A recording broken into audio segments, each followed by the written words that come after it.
Hey,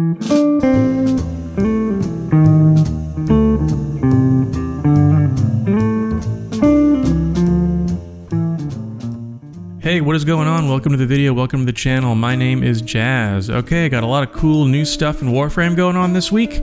I thought I would make a video showcasing some of that stuff. I was originally just going to make a video on the Proboscis Cernos, and then I thought, well, let me put a build together that actually showcases the bow's strength, has some synergies, stuff that I think works well together.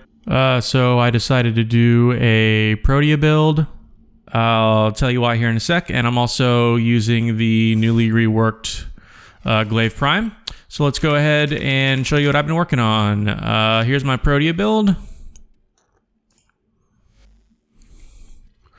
Okay, so the reason I'm using the Proboscis Cernos with Protea is because what it's essentially doing is giving me a free Helminth Subsume ability slot, because up until now, the subsumed ability of choice for Protea was Larva, and that's because you could throw the Larva out, it zips everybody up, and then you hit your 2. The Blaze Artillery, what it does is for every enemy it hits, it ramps up its damage, and it has innate punch through, so when it hits that big group of enemies, the damage just ramps up really quick, and it does crazy good damage.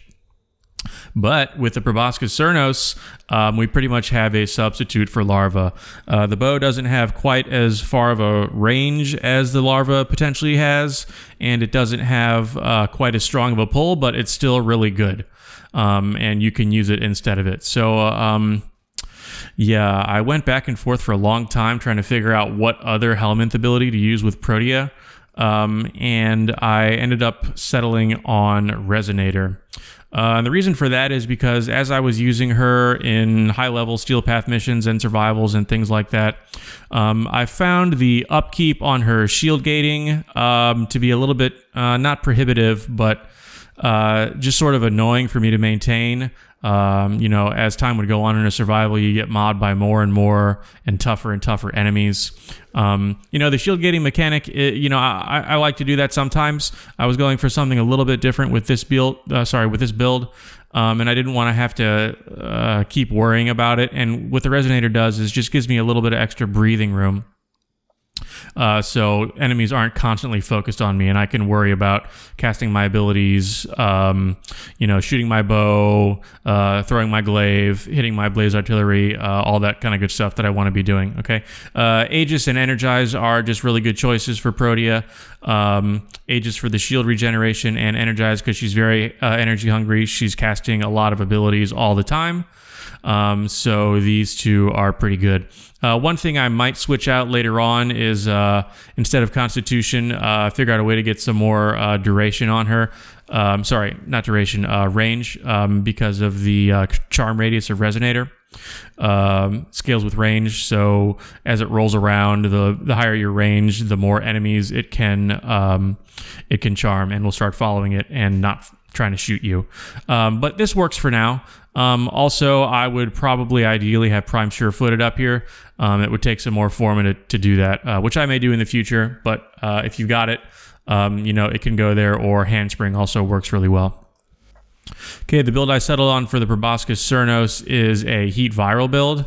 And you can actually do Heat Viral and Corrosive, like I have on this particular build. But honestly, for all factions, the viral one is probably better, the heat viral one, instead of the viral heat corrosive. I find the bow to be pretty unusable without speed trigger. It's just a massive quality of life improvement, and just makes the playstyle so much more smooth and better feeling.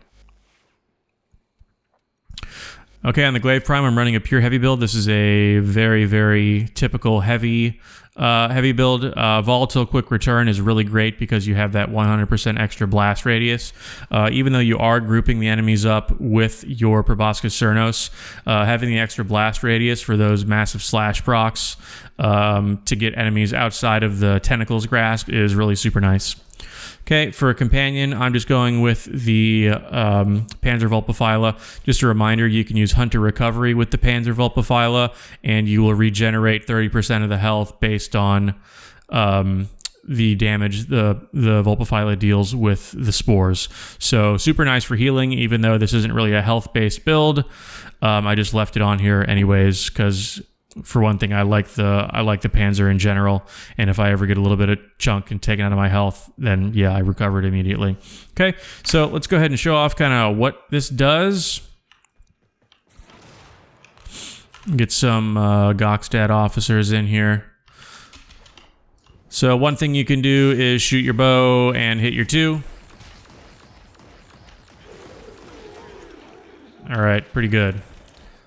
That was with the Viral Heat build. I'll go ahead and show the same thing with the Viral Heat Corrosive. You shouldn't notice much of a difference, or it might even be a little bit worse. Let me see here.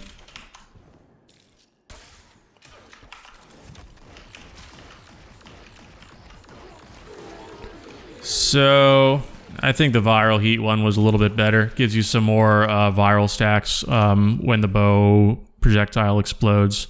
Okay, so yeah. And then we've got the Glaive. It does similar stuff. You group them together, you throw the Glaive and detonate it, and that should one-shot all of them. Not bad. Okay, so I'm going to go ahead and throw up some gameplay of Steel Path with this build. You can see how nice that Resonator is, having the enemies sort of chase after it. Not shooting you all the time, so I don't have to be jumping and rolling and all that kind of stuff just to avoid enemy fire and stay alive. Because even with adaptation on here, your shield is going to get burst down pretty easily. Everybody knows that, you know, shields aren't the tankiest thing in the game, but adaptation gives me just enough tankiness, and with the Resonator, it distracts the enemies like just enough for me to not have to worry about it too much. I still have to move around and be very active, but I like it this way a lot better. Okay, so that's pretty much the build. Why don't you guys give it a try? Let me know what you think about it in the comments. Stay tuned to the channel for lots of new content.